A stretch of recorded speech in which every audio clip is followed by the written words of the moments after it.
Merci, Monsieur le Président. Je tiens à féliciter Monsieur Costa-Neves pour la qualité de son rapport sur les identités et la diversité au sein de sociétés interculturelles. Nos sociétés européennes sont plurielles. Nombre d'entre elles le sont depuis longtemps, même si elles peinent parfois à le reconnaître. L'Europe est un continent de migration, et si les barrières culturelles reculent aujourd'hui grâce à l'accélération de la mondialisation, le mouvement vers l'interculturalité en soi n'est pas nouveau.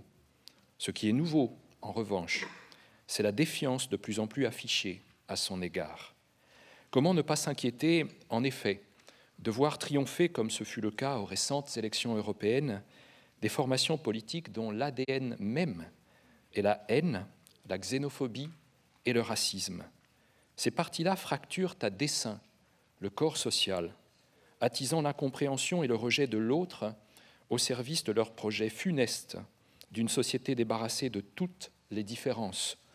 En clair, des femmes et des hommes venus de loin, volontiers basanés, et finalement de tous ceux qui pensent ou prient différemment d'eux. Cette diversité culturelle qu'ils rejettent est pourtant la réalité d'aujourd'hui, et elle est plus encore notre avenir.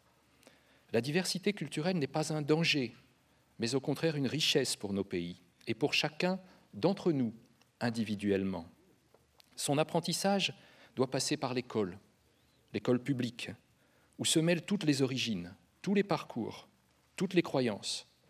C'est au plus jeune âge, par le travail patient et généreux des maîtres, que se construisent la reconnaissance et l'acceptation de l'autre.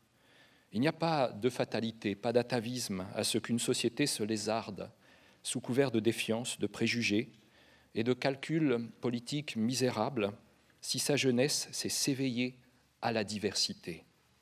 Voilà pourquoi l'éducation est si importante pour l'égalité.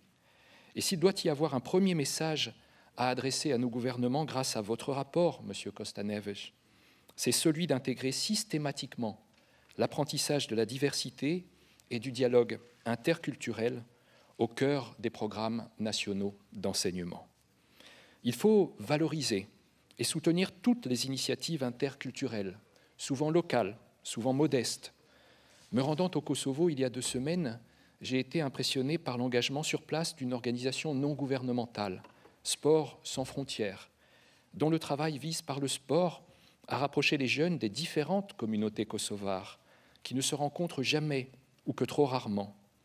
Le sport, le jeu collectif, la solidarité d'une équipe, l'envie de gagner et finalement la joie d'être ensemble sont la meilleure école de vie. Le Conseil de l'Europe devrait se doter d'un programme solide de soutien financier à ces initiatives qui souvent manquent de moyens.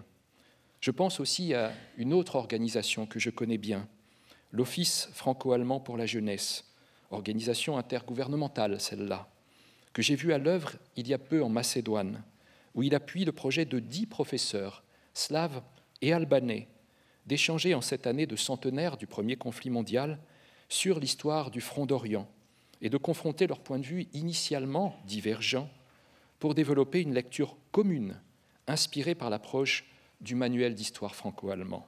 Ce sont là 2 exemples qui m'ont particulièrement touché et inspiré. Il y en a bien sûr bien d'autres. Soutenons-les. La grandeur du projet européen, c'est cela. Et la mission du Conseil de l'Europe, maison de la démocratie, de la paix et du droit, c'est plus que jamais d'en être l'acteur déterminant. Merci.